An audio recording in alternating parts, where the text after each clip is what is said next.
tunaenda kumweka katika ule mchanga Wangari Maathai alitoka. Tunaenda kumweka katika mchanga ambao Kioni alitoka, na wengine ambao wametoka katika kaunti hii ambao ni kaunti ya mashujaa.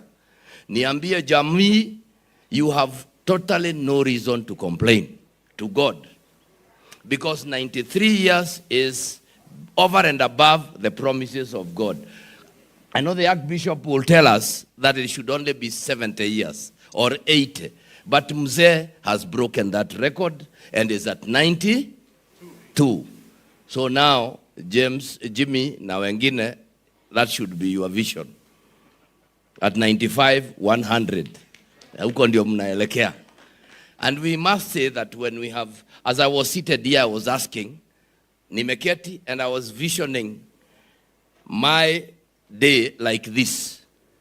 And I was wondering, what would the people of Nyeri say? What would the people who come to my funeral say? And I said, I want them to say what they have said about Maina Wanjege. That this was a man who had an opportunity to steal and get rich using ill-gotten wealth, but he refused to do that. He is a man who settled 1 million acres, but never took an acre in Nyandarua. But what are we seeing today? We are seeing men and women who are walking around carrying ill-gotten wealth, and they don't have the shame and temerity. They continue vomiting on our shoes. I am glad the president has just cancelled and banned Harambes.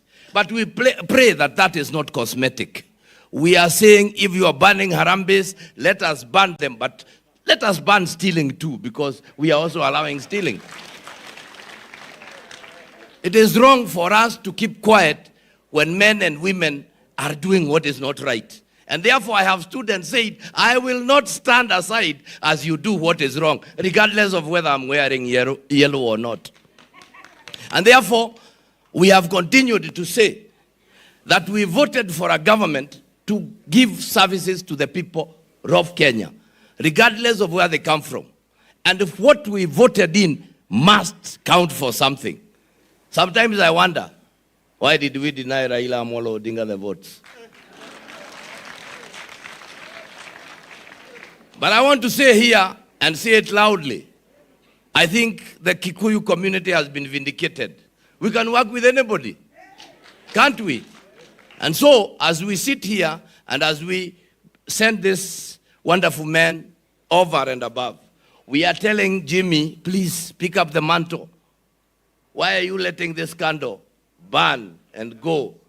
Pick it up and let's move together. So for us as Kenyans, how I pray that every one of us who gets an opportunity to be a leader will walk like this man has walked. Gen Z, mko? Wonderful. Bado mnakula KFC. You can see the kind of leaders we have. They have lost touch with reality. I was the first man to say that there was a problem with that finance bill. Did you hear me say it? What did I say? I said finance bill. They called me names, spoke about me in parliament for 2 hours. They said I was clueless and I didn't know what I was saying. I posed to them a question between them and now. And me, who now knows what he was saying.